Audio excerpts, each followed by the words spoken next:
Howdy, folks, and welcome to another day in the Milky Way.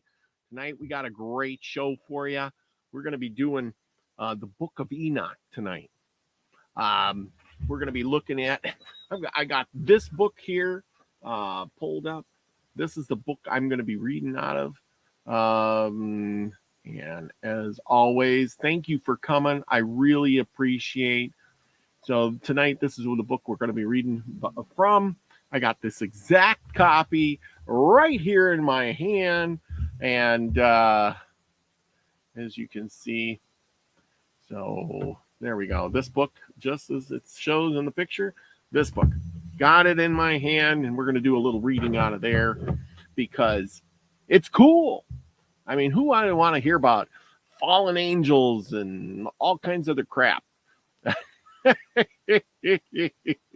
Makes for a good story. But thank you for joining me tonight.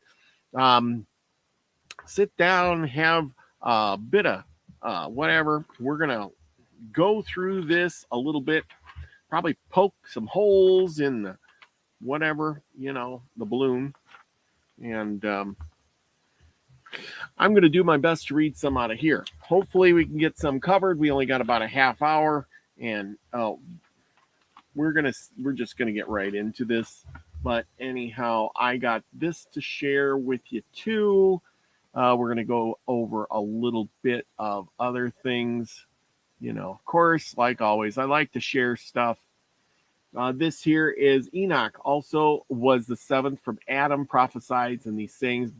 Hold the Lord cometh of the 10,000 of his saints, execute judgment upon all, and convince all that are ungodly among them of all their ungodly deeds. The prophet of God sent to reprove rebel angels. Now, my question to you is, if you're an angel, why would you need a human being to go and be your spokesman? Are we more powerful than the angels or the watchers? Because if I was a watcher, I'd be pretty damn powerful, I would assume.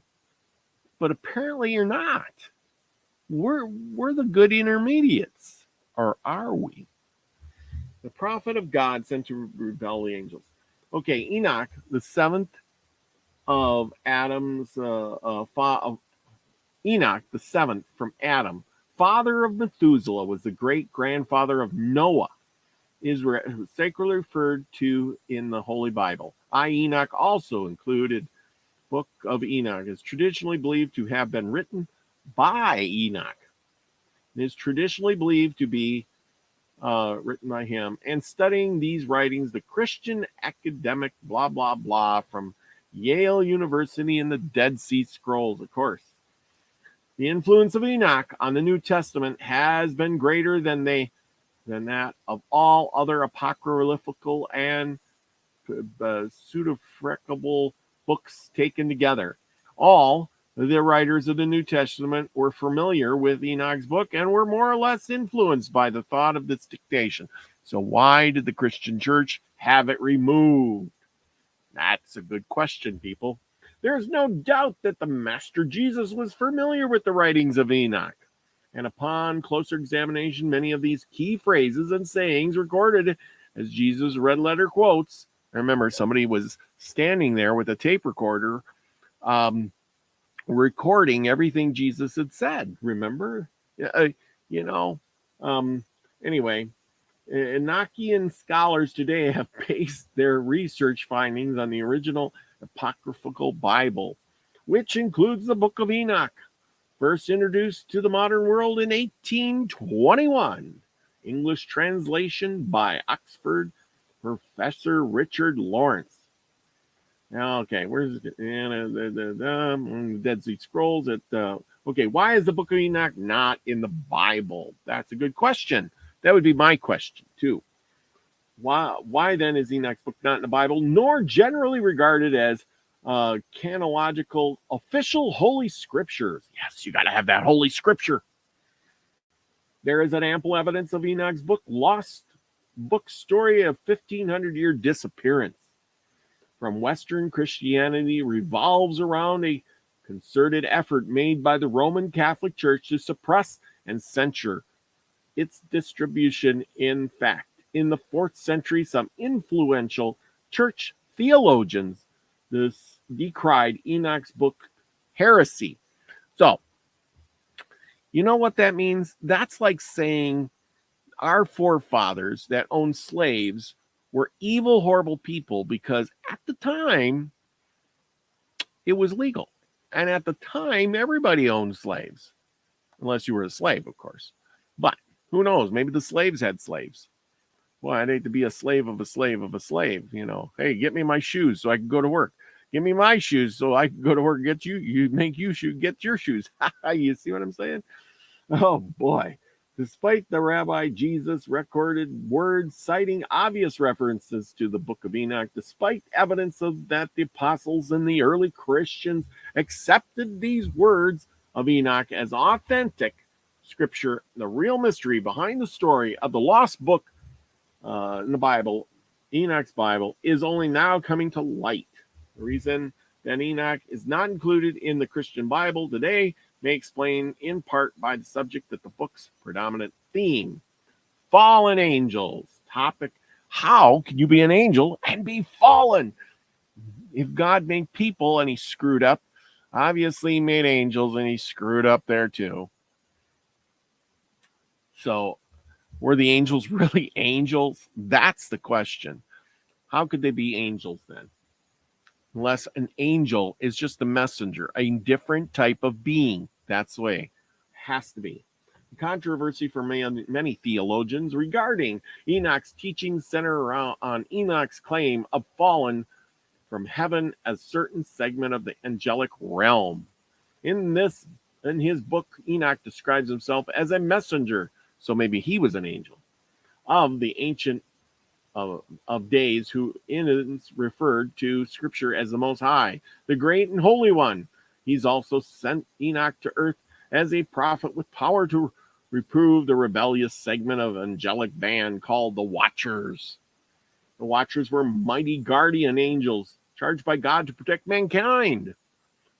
You know, so you got to wonder if God was the bad guy, if the Watchers were sent here to protect us. And God said, "You're protecting. I don't want you to protect them. Leave them die." Who is the bad guy here? The Watchers were mighty guardian angels charged by God to protect mankind, according to the Book of Enoch. A small number of these angels, beguided by loveliness of earthly women. So they met women and they had a crush and they wanted to be with women. What is so wrong with that? Chose to incarnate and collaborate with them. So that means that an angel can become human and then have a relationship with a human being. That's what it's saying. The children born of these unions disclaimed by Enoch as evil spirits upon the earth. Of course, you know, if you're for that God, anything against that God is evil. Just go ask some Baptist people.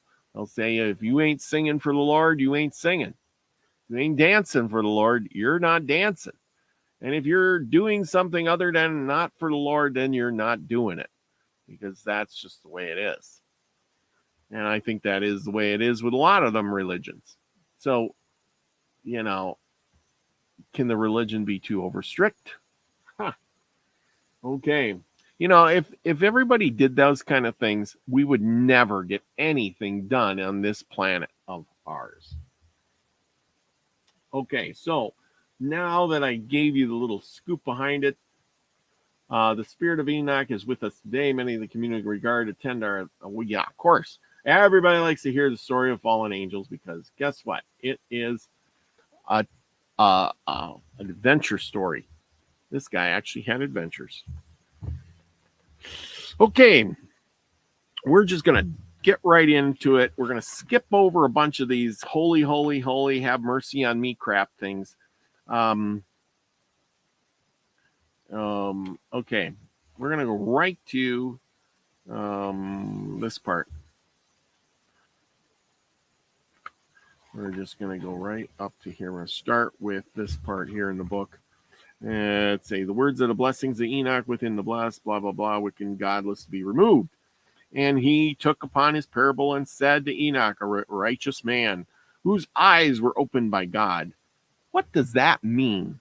Opened by God, and saw the vision of the Holy One in the heavens, which the angels showed me. And from them I heard everything, and from them I understood as I saw, but not for this generation, but for a remote one, which is for to come. So it means he was seeing into the future. At least that's what it's saying to me. Now remember, people, this is just my opinion. We're going to get rid of this part here. Okay. So that's what he's saying in this book. Now I'm reading from this book. Anyhow, he's saying, I understood and saw, but not for this generation, because the people there at that time, according to what it should be, were pretty, backwards. Cavemen kind of thing, almost. Concerning the elect, I said, and took up my parable concerning them. The Holy Great One will come from his dwelling, and the eternal God will read upon the earth on Mount Sinai. And there we go again with the Mount Sinai thing. And appeared from his camp. So was like that a parking spot for the alien ship? Okay, and appear from his camp, and appear in the strength of his might, and from the heavens of heavens, and all shall be smitten with fear. Why do they always use fear? Fear, guilt, and control. And the great fear and the trembling sighs seize them in unto the ends of the earth. The sighs, people. What? The great fear and trembling shall seize them into the ends of the earth. And the high mountains shall be shaken, and the high hills shall be made low. You're talking about something like a craft, like a spaceship. That's what I'm this is my opinion, people. If you don't like it, turn off. And the earth shall be wholly rent asunder, and all that is upon the earth shall perish, and there shall be judgment upon them. He's seeing the future. And he's talking about the future here. But with the righteous, he will make peace and will protect the elect. And the mercy shall fall upon them, and blah, blah, blah, blah, blah. Okay, and the light shall appear upon them, and he shall make peace with them. And behold, he cometh with 10,000 of his holy ones, an army of 10,000, to execute judgment upon all. That's what it sounds like. He has an army. Every time I read this, it sounds like these angels were in an army. If you just stop saying angels and say soldiers, it sounds a lot better. Okay, to execute judgment upon all. Who are they to judge us? Hang on a second.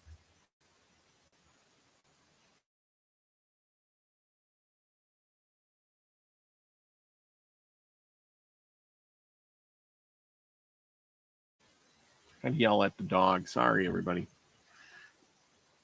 To execute judgment and to destroy all the ungodly. And to convict all flesh. See, but that's the saying. If you don't believe in my God, this God, basically it's saying, I have a dictator. He says, if you don't understand what I say and you don't do what I say, that's the words of a dictator. That's communism. Because if you do anything, I convict your flesh to be, no more. Of all the works of their ungodliness, which they have ungodly committed, because you didn't follow the law. Basically, they're saying you didn't follow the law. Now remember, this is my interpretation. And all of the hard things which ungodly sinners have spoken against him. Is there no free speech? Apparently not in the Bible, or not in that world. Not in that God's world is there free speech. None. Chapter 2. Observe ye everything that takes place in the heaven. The heaven. How they do not change their orbits. He's talking about space. Yes. And the luminaries, which are in the heavens. How they all rise and set in order, each in its season, and transgresses not against their appointed order. Okay.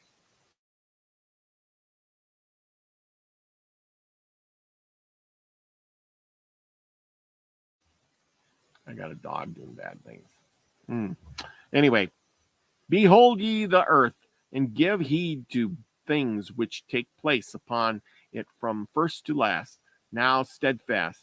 They are how none of the things upon the earth change, but all the works of God appear to you. That gets really confusing, people. Behold the summer and the winter, and how the whole earth is filled with water and clouds and dew and rain lie upon it. Well, that's a given. The planets go around. You can't change the planets. That's set in stone. The planets move, the earth moves, the sun moves. Everything goes in order as it should. Observe, chapter 3, observe and see how in the winter and all the trees seems as though they are withered and shed all their leaves except 14 trees. Except 14 trees. Boy, they got it counted right down. Which do not lose their foliage, but retain their foliage from 2 to 3 years until new ones come. And again, observe ye the days of summer, and how the sun is above the earth over against it. And you seek shade and shelter by reason of heat of the sun, and the earth also burns with growing heat. And so you cannot tread on the earth or on rock by reason of its heat. You just described summer, a hot summer, unless you live in the desert. Chapter 5, observe how the trees cover themselves with green leaves and bear fruit. Wherefore thou give ye heed and know with regard to all his works. The trees bear fruit because the tree wants you to pick the fruit. Because there's seeds in the fruit. If you pick the fruit, you spread the seeds. That's how life gets going. It doesn't care who picks the seeds. It doesn't care who picks the fruit. If it was a wild animal or if it was a person. It doesn't care if a bear comes and eats that apple or that grape or that cherry, or a person eats that. The seeds get spread anyway, people. And all his works go thus from year to year forever. Yes, forever. That is the circle of life. And all the tasks which they accomplish for him. And the tasks change not, but according as God hath ordained, so is it done. And behold, how the sea and the rivers, like in a manner, accomplish and change not their tasks from his commandments. Rivers and everything flow downstream. They all go to the sea. It's just funny. That's the way it works. But you have turned away and spoken proud and hard words with your impure mouths against his greatness. See, again, it sounds like a dictator, a tyrant. And he's going to rule with fear and guilt. Yes. And oh, ye hearted, ye shall find no peace. Therefore, ye shall exonerate your days. Means your days shall go by fast. And the years of your life shall perish.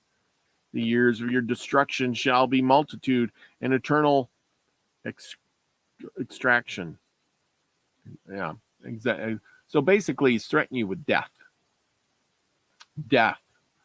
What most people are afraid of. Nobody wants to get killed. The pain and the suffering and dying. Nobody wants to leave. You want to stay here and try to learn and do more all the time. But it's inevitable. But if I said I was taking away some of your days, click, click, there goes 2 days, boom. You'd be pissed. I'm going to live 2 days less? What do you mean? I'd be mad. I'd be fearful that you'd do it again. And then you shall, okay, let's see. And all the sinners and godless shall appreciate by you. And for you, the godless, there shall be a curse. and all shall rejoice, and there shall be forgiveness of the sins, and every mercy and peace and forbearance. There shall be salvation unto them, a goodly light, and for all of you sinners there shall be no salvation. Ooh, but what is the words? What? Because somebody said so? You know? So how many sins do I gotta kind of create to not get the ticket? To do what? My question is, what ticket am I getting? Anyway, but on all you shall abide a curse, and there shall be there shall be light and joy and peace, and there shall be and they shall inherit the earth. Oh, there's where the inherit the earth comes from. So if you do what the dictator says, and you praise the dictator, and you give him everything you got when he wants it, he will spare you a little bit. And therefore you shall inherit the earth. What are you inheriting? Is he going to give it away to you? If you die and you go to heaven, you're not on earth anymore. Did you ever think of that? So you're not inheriting anything. Maybe you're talking about your children's children, but they have to go through the same trials and errors. So it can't be them. And then there shall be bestowed upon an elect wisdom. You have to earn wisdom, people. You can't just get it. And they shall all live and never again sin. That's right. If everybody just does what they're supposed to, nobody would sin, would they? If you always drove the speed limit, you will never get a ticket. There you go.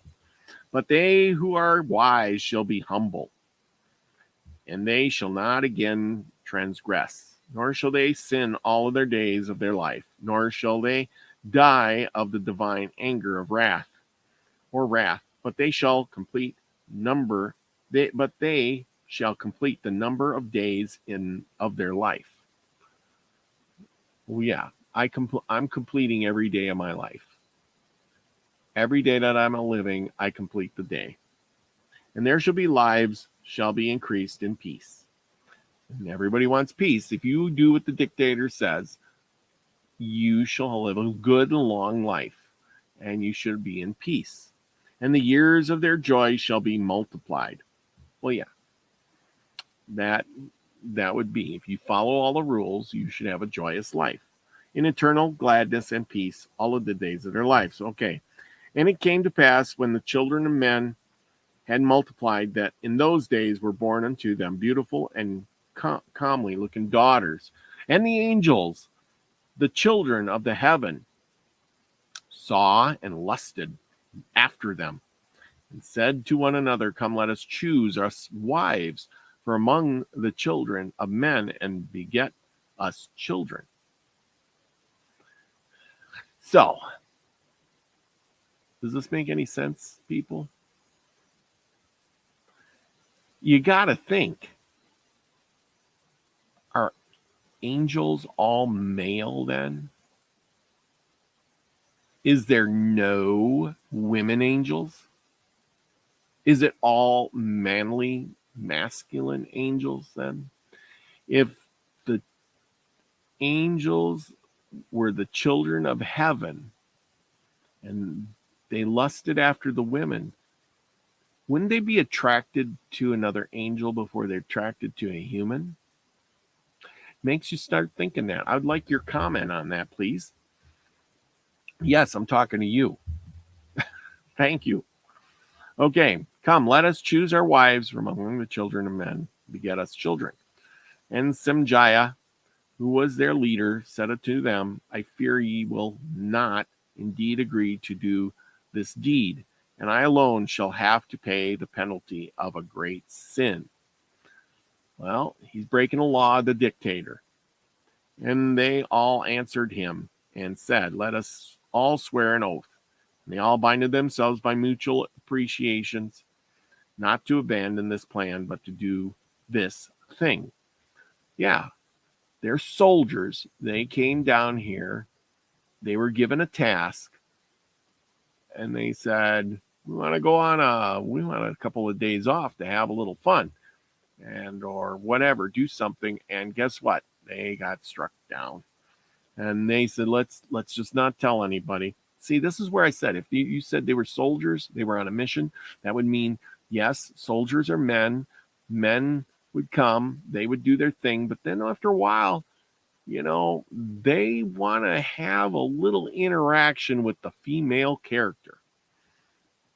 They swear to all together and bound themselves by mutual appreciation upon it. And they were all 200. They were all in 200 who descended in these days of Jared on the summit of Mount Hermon. And they called it Mount Hermon because they had sworn and bound themselves by mutual appreciation upon it. And these are the names of their leaders. And then it goes on through the leaders, and I ain't going to do all them.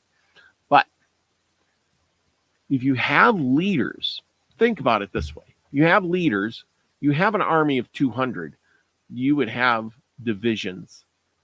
I ain't too familiar with army divisions or chunks, but you'd have generals and sergeants and lieutenants and all of that. You would have different chunks of men who controlled the group, and the leaders would make the decision for everybody else.